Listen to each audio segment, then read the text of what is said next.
میاں بیوی میں بھی بہت سے جھگڑے اس بیس پر ہوتے ہیں, ساس بہو میں بھی. ساس جب بہو کو نصیحت کرتی ہے تو بہو کو پتا ہوتا ہے نصیحت نہیں ہے, یہ طنز ہے, یہ نصیحت نہیں ہے بلکہ یہ طنز ہے. پھر بہو کو غصہ آتا ہے, ساس کہتی ہے ایک تو اس کو کمبخت کو اس کی غلطی پہ نصیحت کرو, اور اس کو کیا آ رہا ہے, غصہ. بھائی آپ کے اسٹائل سے لگ رہا تھا کہ آپ نصیحت نہیں کر رہی. میں ایسے گھرانوں کو بھی جانتا ہوں جس میں 4 5 6 بہویں ایک ساتھ رہتی ہیں, کوئی لڑائی نہیں ہوتی ساس سے.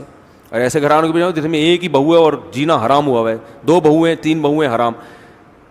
جن گھرانوں میں امن ہے ان میں ہوتا کیا ہے؟ صاحب نے بتایا کہ میرے 4 5 بیٹے ہیں اور سب کی شادی ہے. میں نے کہا یار آپ کسی کی بھی ساس سے لڑائی نہیں. انہوں نے کہا سب کی ساس سے بنتی ہے. کیسے؟ انہوں نے اپنا اصول بتایا, شیئر کر لینا چاہیے. انہوں نے کہا کہ جب بھی ہمارے گھر میں بہو آتی ہے نا تو میں اپنی بیگم کو سمجھا دیتا ہوں اس پہ طنزیہ لہجہ کبھی بھی نہیں, چاہے کتنی غلط ہو, طنز نہیں کرنا ہے. اب بہویں بھی آج کل مارکیٹ میں ایسے آ رہی ہیں جن کو روٹی پکانا کھانا بہت طبیعت سے آتا ہے, ان کو پکانا بالکل بھی بولو نہیں ہے. کھلا دو آپ کھا جائیں گی, حالانکہ ڈائٹنگ پہ ہوتی ہیں پھر بھی کھا جائیں گی, ٹھیک ہے نا. پکانے کا ان کو پتہ ہی نہیں ہوتا. اب جب سسرال میں گئی تو چلو تم بھی کبھی پکا دو, خود بھی پکا دو, ہمیشہ تو ہوٹل سے نہیں آئے گا تو پکی نہیں رہی. ایکچولی پھر اس پہ شو بھی, ایکچولی اصل میں ہم لوگ تو پیزا اور برگر اور ایکچولی بس مجھے روٹی تو بنتی ہی نہیں ہے, مجھے تو اردو آتی ہی نہیں ہے. تو یہ کوئی کمال کی بات تو نہیں ہے نا. اردو میں اس کا اردو میں کیا کہتے ہیں اس کو, تو یہ کوئی خوشی کی بات تو نہیں. اور اردو نہ آنا یہ کوئی خوشی کی, یہ فخر ہے بھائی اردو نہیں آتی, ہم اتنے نیک ہیں, ٹھیک ہے نا, ہمیں اردو آتی نہیں ہے. تو کیا ہے, انہوں نے کہا کہ روٹی پکانی نہیں آتی. وہ نہیں آتی نا آج کل لڑکیوں کو, چائے بنانی نہیں آ رہی, وہ یوں. تو کہتے ہیں میں نے اپنی بیگم سے بولا ہوا ہے کہ کسی کو یہ نہیں کہنا ہے کہ تمہیں روٹی پکانا نہیں آتی. یہ کیا پکا دیا, ساسیں کہہ رہی یہ اس کو روٹی بولتے تیری.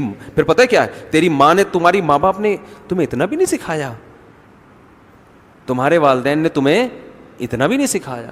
یہ بہت نیک ساس جو ہے نا بڑے آرام سے کہے گی تمہارے والدین نے اتنا بھی نہیں سکھایا. اور زیادہ نیک ہوگی تو کہے گی کم از کم تمہارے والدین کو یہ تو سکھا دینا چاہیے تھا. یہ بہت نیک عورت کی بات کر رہا ہوں جو بغیر حساب کتاب کی جنت میں جائے گی, اس کی بات کر رہا ہوں. تانا تو ہو گیا نا, لیکن بڑے آرام سے. وہی والی بات ہے نا, اعصابی کمزوری ہے وہ نہیں, وہ اچل رہا ہے بیچارہ دو کہ تمہاری ماں نے تمہیں روٹیاں پکانا تو کم از کم سکھا دینا. چلو میں سکھا دیں, لیکن ماں پہ طنز تو کر دیا نا بھائی. یہ کون سا اتنا بڑا کام ہے یار, روٹی پکانی نہیں آتی. دیکھو شریف ہے, کوئی چور نہیں ہے, ٹھیک ہے نا, شوہر سے وفا کر رہی ہے. تو آپ اس کو بتا دو کہ بیٹا آپ کو ماشاءاللہ بہت سارے کام آتے ہیں, تو اب روٹی پکانا بھی آپ کو آتی ہے, لیکن اور ذرا اچھی آ جائے تو وہ یوں میں بتا دیتی ہوں. یہ سمجھ میں آ رہی ہے بات. پھر دوسروں کے سامنے اس کی تعریف ہو بہو کی, اس کو یہ نہیں کہ اس کو تو روٹی پکانا میں نے سکھائی ہے, اپنے ماں باپ کے گھر سے تو روٹی بھی نہیں آتی تھی. وہ ایک روٹی خدا کی قسم بہو کے دل میں ایسی نفرت پیدا کرے گی. وہ عورت سمجھدار ہوتی ہے کہ تمہارا مقصد مجھے نیچے دکھانا ہے, میری اصلاح کرنا بولو نہیں. پھر وہ ساس بھی طنز, وہ بہو بھی طنز, پھر بہو بھی طنز مارنا شروع کر دیتی ہے. تو اب جب دونوں کے طنز چل رہے ہوتے ہیں نا, تو یہ جو مکھنچو ہے نا اس کو پتہ ہی نہیں ہوتا کہ غلطی ہے کس کی. وہ کہہ رہا ہے یار وہ بھی صحیح کہہ رہی ہے میری ماں کہ اس کو تو روٹی پکانا نہیں آتی. واقعی نہیں آتی, تو جب نہیں آتی ہے تو اس کو بولنا چاہیے تھا کہ نہیں آتی. یہ کیوں کہہ رہی ہے مجھے آتی ہے, آپ کون؟ وہ پتہ ہے جواب میں کیا کہتی ہے, آپ کون ہوتی ہو مجھے سکھانے والی. وہ طنز اس لیے کر رہی ہے کہ آپ نے کیا کیا, اس پہ طنز کیا ہے. جب طنز کیا تو وہ پھر تمیز سے نہیں کہے گی آپ میری والدہ محترمہ ہیں. تو آپ نے بالکل صحیح کہا کہ میرے ماں باپ نے تو مجھے روٹی پکانا بھی نہیں سکھائی. بات صحیح کی آپ نے, اور اس کا حل یہ ہے کہ اب آپ پکانا سکھا دیں مجھے. ایسا نہیں ہوتا بھائی مارکیٹ میں. اس کا پتہ ہے میرے آگ لگا دی, میرے ماں باپ کو برا کہہ دیا اور مجھ پہ بھی طنز کہہ دیا, تو وہ جواب میں پھر وہی کہے گی آپ سکھا دو نا, آپ کو تو آتا ہے نا. آپ کے تو چونکہ ماں باپ بہت نیک تھے نا اصل میں, ہم تو جاہل اجٹ ہیں, ہمیں تو صرف کھانا آتا ہے. وہ جواب میں یہ. ساس پھر جواب میں کہے گی تمہیں کیا تمہارے والدین نے بڑوں سے بات کرنے کی تمیز بھی نہیں سکھائی؟ یعنی نہ روٹی پکانا سکھائی, چلو روٹی نہیں سکھائی, تمیز تو سکھا دیتی نا. لگتا ہے تمیز بھی نہیں سکھائی. اب وہ دوسرا طنز ہو گیا, تو اب اس سے تو آگ. اب یہ مکھنچو جب شام کو میرا بیان سن کے, جس نے شادی کی تھی, جب یہ گھر پہنچے گا تو اس کو سمجھ میں آئے گا ان میں صحیح کون ہے غلط. طنز اس نے بھی کیا ہے, طنز اس نے بھی کیا, پہل کس نے کی یہ پتہ ہی نہیں چلے گا.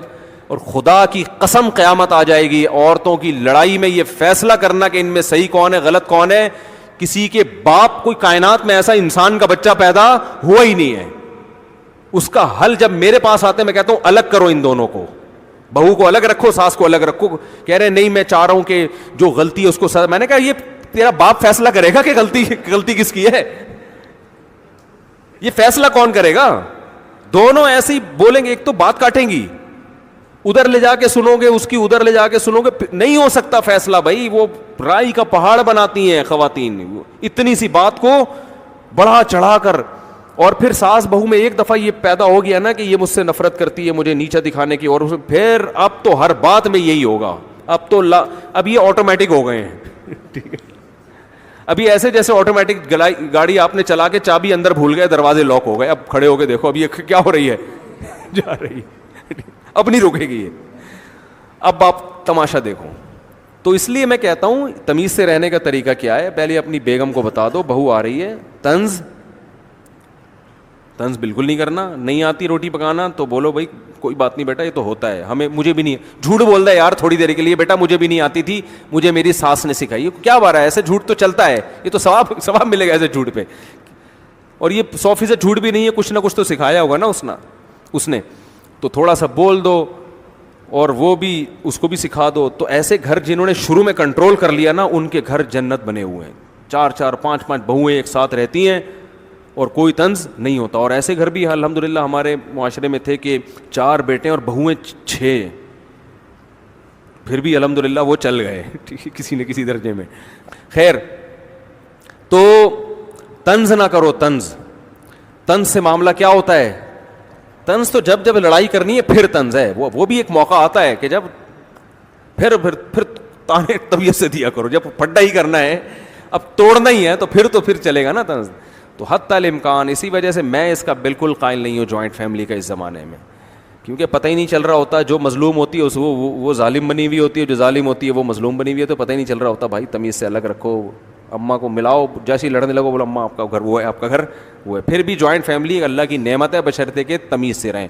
تو طنز نہ کرو, نہ شاگردوں پہ طنز کیا کرو, نہ اپنی اولاد پہ طنز کیا کرو. باپ بیٹوں کو سمجھائے تو آرام سے, بیٹا یوں ہوتا ہے ایسا ہے, تو ایسے آرام سے تمیز سے جب سمجھائے گا نا, تو کم از کم بیٹا محسوس کرے گا ابا میرے کو کیا دے رہے ہیں, عزت دے رہے ہیں. طنز کرو گے, ہم تو بیٹے کو پھر بھی کہتے ہیں یار باپ طنز بھی کرے برداشت کرو, لیکن آج کل جو اعصاب لوگوں کے کمزور ہیں, گٹکے کھانے والا کہاں برداشت کرے گا, سگریٹیں پی کے گٹکے, اور بھی بہت کچھ کام ہو رہے ہیں, تو وہ سب کرا کے وہ برداشت کیا ہو گئی, ختم. تو آرام سے تمیز سے ٹھنڈا کر کے آرام سے